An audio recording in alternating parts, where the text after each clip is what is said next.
Salut tout le monde et bienvenue pour une nouvelle vidéo. Aujourd'hui, on va parler ensemble d'un exercice peut-être indispensable, voire obligatoire pour une partie de la population, ce que j'appelle un exercice magique me concernant. On va parler recrutement musculaire, pourquoi un exercice peut travailler certains muscles, puis en progressant dessus, travailler d'autres muscles au détriment des premiers,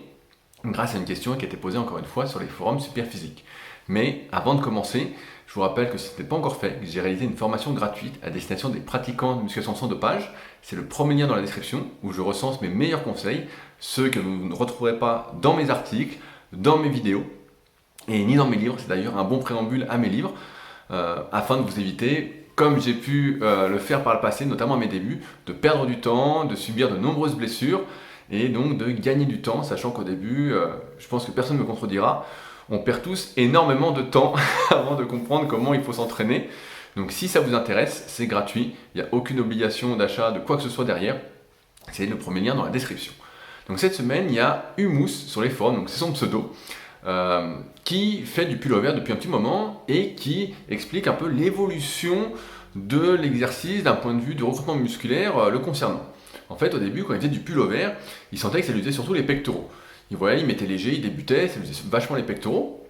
Puis après, au fur et à mesure qu'il a mis de plus en plus lourd, toujours en gardant a priori le même nombre de répétitions, et ben ça lui a surtout fait le grand dorsal. Donc là, il s'est dit, c'est bizarre, je sens beaucoup moins les pectoraux, ça me fait le grand dorsal, moi je le fais pour les pecs, qu'est-ce qui se passe? Et puis là, maintenant, il en est arrivé à un stade où il force vraiment sur l'exercice et où ça lui fait surtout les triceps. Alors il se dit,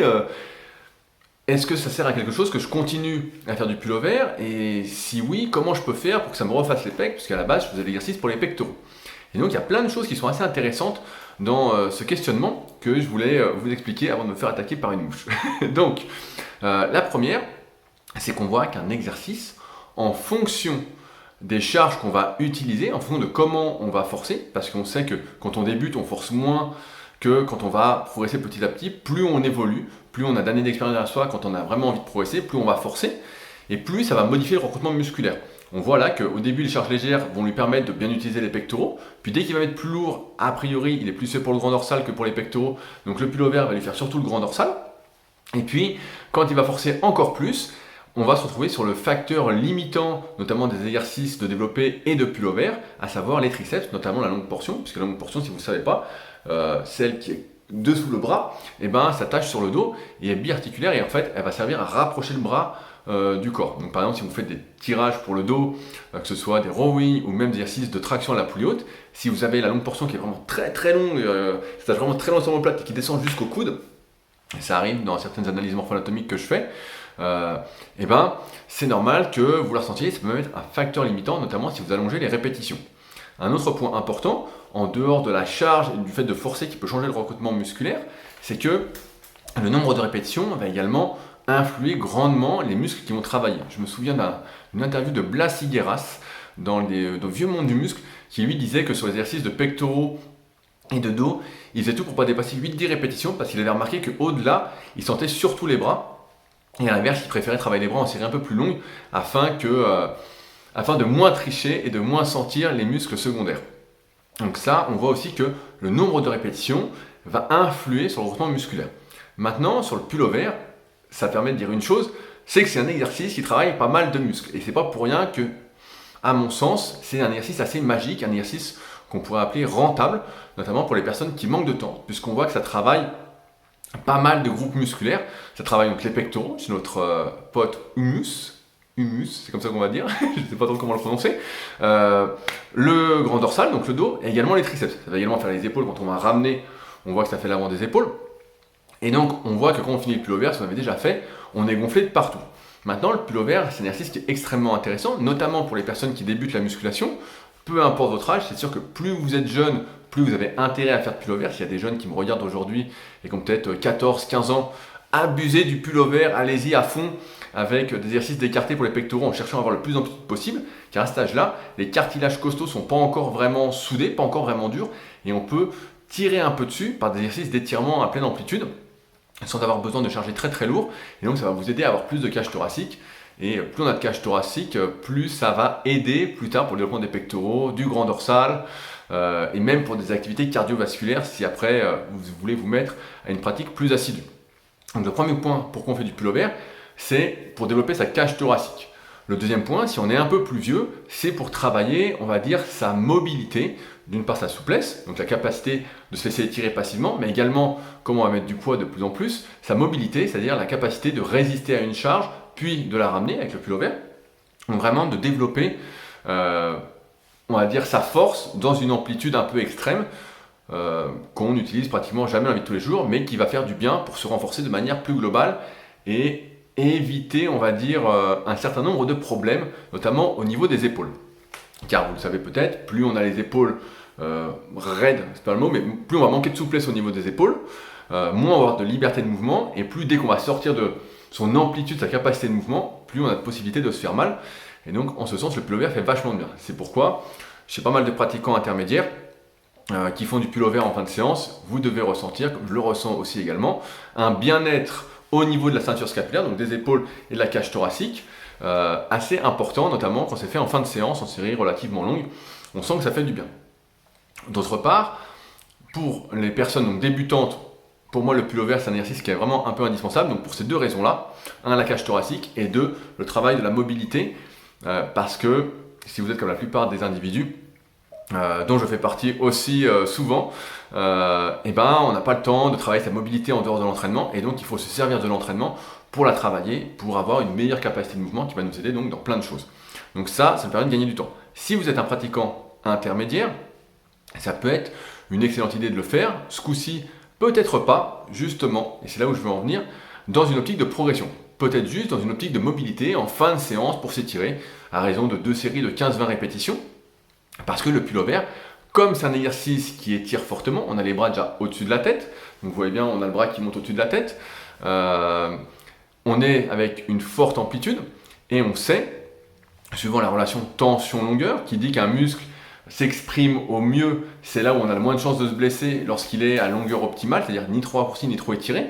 lorsqu'on va mettre les bras au-dessus de la tête, on va fortement étirer les triceps, le grand dorsal, moins les pectoraux, tout de même un peu, mais il y a peu de risque de se déchirer un grand pectoral quand même avec le pullover. Et donc, à partir de là, on peut se demander l'intérêt de mettre des poids de plus en plus lourds sur un exercice qui étire autant, sachant que le pullover dans sa forme traditionnelle avec les bras pratiquement tendus, voilà, c'est un exercice qui a une amplitude pour beaucoup d'individus qui est assez extrême. Et si on commence à mettre des poids lourds dessus, forcément on va se faire mal et on peut se déchirer donc facilement. Donc dans ce cas-là, si vous êtes un pratiquant intermédiaire et vous faites du pullover, je vous conseille de ne pas vraiment le faire dans une optique de développement musculaire, mais plus dans une optique, on va dire,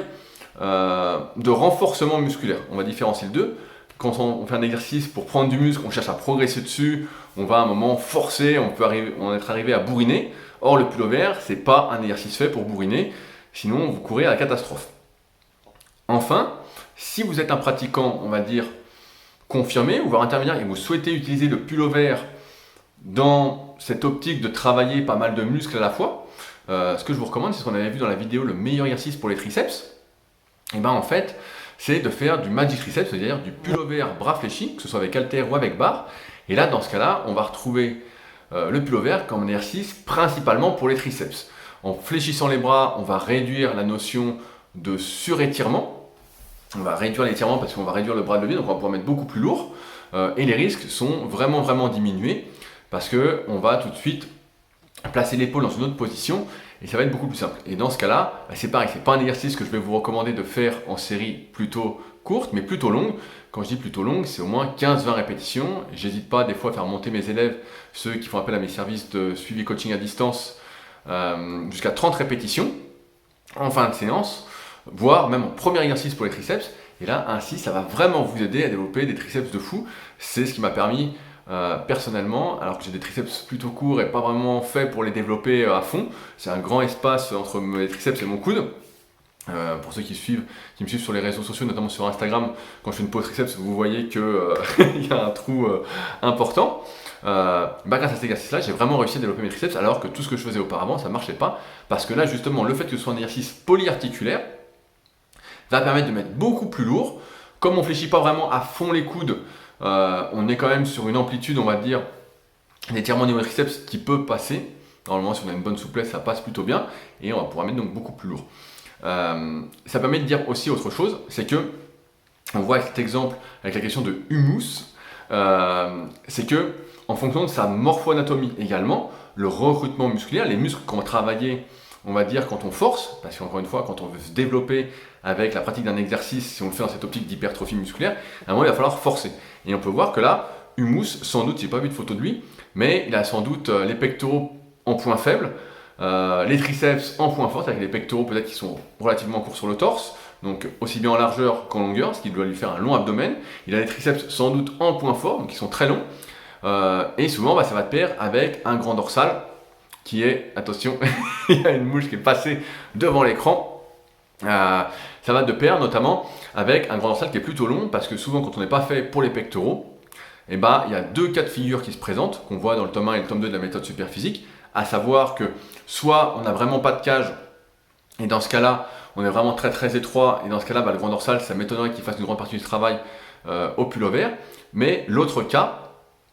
c'est qu'on a les clavicules très très larges, la cage plate aussi, et comme en général la longueur de clavicule fait qu'on est plus large, le grand dorsal va s'insérer plus en oblique sur le bras, et donc le pullover va vraiment faire beaucoup plus, on va dire, le grand dorsal. C'est pourquoi c'est hyper important quand on a, on va dire, des sensations qui ne sont pas raccord avec ce qu'on pensait avoir. Là, avec le cas du pullover, on pense que c'est un exercice pour les pectoraux, mais ça nous fait plus le grand dorsal ou plus les triceps. C'est important, je pense, à ce moment-là, de se demander pourquoi. Et c'est un peu pareil quand on détermine un peu les exercices qu'on doit faire. On ne doit pas faire des exercices un peu au hasard parce qu'on les a vus sur les réseaux, mais on doit se demander pourquoi on fait tel exercice, pour quelle raison, pour travailler quel muscle, et si quand on le fait, ça correspond justement à ce pourquoi à la base, avec quel objectif on le faisait. Je prends souvent l'exemple de développé couché. Si vous faites du développé couché pour les pectoraux, je suis encore attaqué par une mouche. Si vous faites du développé couché pour les pectoraux et que vous sentez surtout les épaules, malgré le fait que vous avez une super technique, vous rentrez les épaules, vous les abaissez, vous serrez la cage au maximum, vous forcez et ça vous fait surtout les épaules, c'est pas le bon exercice. Pareil, si vous faites, je sais pas, du curl incliné et que vous n'avez pas une bonne mobilité au niveau des biceps, ou vos biceps sont courts, si souvent quand on a un muscle court, c'est beaucoup plus difficile de développer, on va dire, une bonne mobilité sur ce muscle-là, parce qu'il y a beaucoup plus de tendons et beaucoup moins de muscles. Donc les amplitudes, on va dire, extrêmes sont, je ne sais pas si c'est clair pour vous, mais les amplitudes extrêmes sont beaucoup plus courtes que quelqu'un qui aurait les muscles longs. S'il y a plus de tendons, donc certes on peut renforcer un tendon, mais surtout il faut faire attention de ne pas les détériorer parce qu'on a souvent tendance à en faire trop. Donc c'est là qu'il faut vraiment, grâce à cet exemple-là,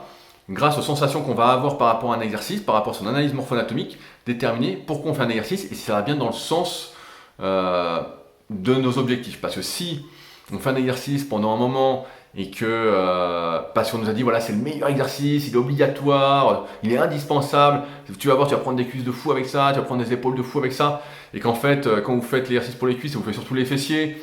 vous dites merde, pourtant ça va me faire les cuisses, et quelqu'un vous dit mais non t'inquiète, tu vas prendre des cuisses à force de progresser, tu vas surtout prendre du cul. Donc c'est qu'on fait fausse route,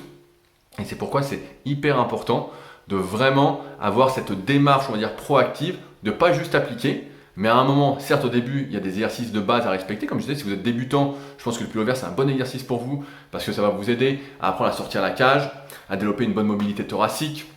avoir une meilleure souplesse, mobilité au niveau de la ceinture scapulaire. Ça peut que vous faire du bien, sachant qu'on est tous un peu les épaules en avant quand on travaille, si vous êtes derrière un réacteur comme moi.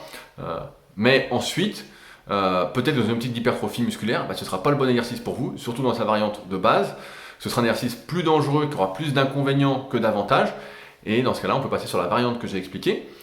Et ce raisonnement donc vaut pour tous les exercices que vous faites. Souvent, on a tendance... ça me rappelle un truc que je faisais au développé couché quand j'étais plus jeune, et que je refais un petit peu en ce moment, c'est que quand on écoute un peu tout le monde, développé couché, ça se fait, on touche les pecs en bas, on tend les bras en haut. Et rapidement, je crois vers 18-19 ans, pour ceux qui me suivaient à l'époque, il doit peut-être y avoir des vieux de la vieille, et moi j'aimais bien faire du partiel au développé couché, j'aimais bien donc toucher les pecs, j'ai toujours aimé être étiré, c'est toujours un truc que j'ai bien aimé, mais par contre j'aimais pas trop monter, je sentais que quand je montais à fond, ça me faisait un mouvement qui était vraiment long, et quand je cherchais vraiment à faire le mouvement en amplitude complète, je voyais que je progressais pas. Par contre, quand je le faisais en partiel, donc en passant juste le point des triceps, je sentais que je progressais vraiment bien, j'étais bien, j'avais une bonne amplitude de mouvement, Et à côté, forcément, dans la salle où je m'entraînais, on me disait, mais qu'est-ce que tu fais? Tends les bras, etc. Et donc, moi, j'avais pas trop envie, je sentais que c'était pas fait pour moi, en fait. Et c'est vrai que quand je tendais les bras, je sentais beaucoup moins les pectoraux, ça gonflait beaucoup moins, et surtout, j'arrivais pas à progresser de séance en séance, j'avais toujours l'impression d'être pas surentraîné, mais d'avoir peu de possibilités, en fait, de m'exprimer, parce que ça me correspondait pas. Et par cet exemple-là, ce que je veux vous expliquer et vous transmettre, c'est qu'il ne faut pas hésiter des fois à sortir un petit peu, on va dire, des sentiers pour trouver votre façon de faire les mouvements. Certes, il y a des bases, donc là, si on prend l'exemple du développé couché, je rentre l'épaule, je la baisse, je sors la cage, mais une fois que je suis là, après, c'est à vous de trouver l'amplitude qui vous convient, si encore une fois, ça vous fait bien les pectoraux et pas les épaules, ça à voir en fonction de la prédominance de vos deltoïdes, notamment antérieurs, par rapport à vos pectoraux, et à mettre dans l'équation également vos triceps et la longueur de ceux-ci. Mais on voit qu'il y a des bases, c'est comme quand on fait les tractions, voilà, il faut abaisser les épaules, les rétracter à chaque répétition, et après on peut déterminer jusqu'où on va monter, donc est-ce qu'on monte jusqu'au front, jusqu'au nez, jusqu'au menton, jusqu'aux pectoraux, en fonction de sa morphoanatomie, de ce qu'on ressent. Souvent ça va de pair, hein. Souvent on a d'abord les sensations, souvent il n'y a pas trop la morphoanatomie, et après on comprend pourquoi ça nous fait ça, et on va trouver la bonne amplitude pour soi, mais surtout c'est la bonne amplitude pour soi. C'est sa propre technique. Une fois qu'on a les bases, voilà, faut pas hésiter à sortir de sentier battu, sinon on peut se retrouver à ne jamais progresser et à être toujours à s'appliquer sur les mouvements, s'appliquer sur les mouvements, s'appliquer sur les mouvements, sauf que il n'y a pas qu'une seule bonne technique, et souvent quand on voit des vidéos de personnes qui font des mouvements, on va dire, parfaits selon les standards, c'est pas des vidéos d'entraînement, parce que des vidéos d'entraînement, quand on s'entraîne vraiment, les mouvements, c'est plus, c'est plus du contrôle de A à Z, sinon c'est pas de l'entraînement, sinon c'est de la démonstration, et personne progresse en faisant des exercices, des exécutions de démonstration, du moins de manière naturelle, sans dopage. Donc c'est pourquoi n'hésitez pas à sortir un peu de tout ça. Je me souviens pareil, j'ai un autre exemple sur le pullover, ça tombe bien. Quand j'étais gamin, le pullover, moi ça me fait beaucoup les pectoraux, quand je le fais bras tendu, en amplitude complète. Quand je le fais bras fléchi, ça me fait beaucoup les triceps. Et j'avais trouvé un truc qui me faisait pas mal les dorsaux, notamment dans une optique de pré-fatigue. J'ai jamais trop aimé le pullover à la poulie haute, donc on abaisse les bras devant soi, ça me faisait surtout les triceps. Par contre, quand je faisais du pullover partiel, c'est-à-dire que l'amplitude basse, avec les bras presque tendus, en remontant pas trop justement, en allant chercher l'étirement, et ça me faisait beaucoup de grand dorsal en série de 20 à 30 répétitions. Vraiment, j'avais le grand dorsal qui gonflait, et ça m'aidait beaucoup. Ensuite, dans une optique un peu d'activation, on va dire, pour mes exercices de tirage à la poulie haute, de rowing, je sentais beaucoup plus mes dorsaux parce que j'avais adapté l'exercice, on va dire, à ma morpho-anatomie, sachant que je ne suis pas très large de base, mais que j'ai le grand dorsal heureusement qui s'insère en oblique, que j'avais les triceps, que je ressentais beaucoup sur les versions bras fléchis, et quand je faisais en complet, ça me faisait les pectoraux. Donc n'hésitez pas, je vais conclure là-dessus, à trouver votre propre technique par rapport à vos sensations et votre analyse morpho-anatomique, vous progresserez beaucoup mieux ainsi. Voilà ce que j'avais à vous transmettre pour aujourd'hui. J'espère que ça vous aidera à mieux vous entraîner, à moins perdre de temps, plutôt qu'à vous galérer à toujours chipoter sur la technique parfaite en théorie, qui n'est jamais la vraie technique parfaite en pratique, notamment pour chaque individu, puisque chacun, je le rappelle, est une exception. Si vous avez des questions par rapport à ce que j'ai essayé de vous transmettre, j'ai pas été très clair ou pas, c'est possible, n'hésitez pas à utiliser l'espace commentaire. Si vous avez des questions, utilisez les forums Superphysique, donc sur www.superphysique.org. Si vous souhaitez aller plus loin, notamment faire votre analyse morpho-anatomique, je vous conseille le tome 1 et 2 de la méthode Superphysique, où vous retrouvez des photos et des vidéos de vraies personnes analysées par mes soins. Donc ça va être très très clair, vous allez pouvoir vous analyser assez facilement. Et si vous souhaitez en savoir plus sur mes suivis, que je propose depuis maintenant une quinzaine d'années, il y a un petit lien dans la description avec une vidéo qui vous expliquera comment ça marche. Et dans ce cas-là, si c'est ce que vous recherchez, n'hésitez pas à me contacter. Pareil, il y a un lien contact afin qu'on en parle plus en détail, afin de voir si on est sur la même longueur d'onde et si on recherche la même chose, afin qu'on avance, comme je le dis si bien, ensemble. Sinon, ça n'a pas trop d'intérêt.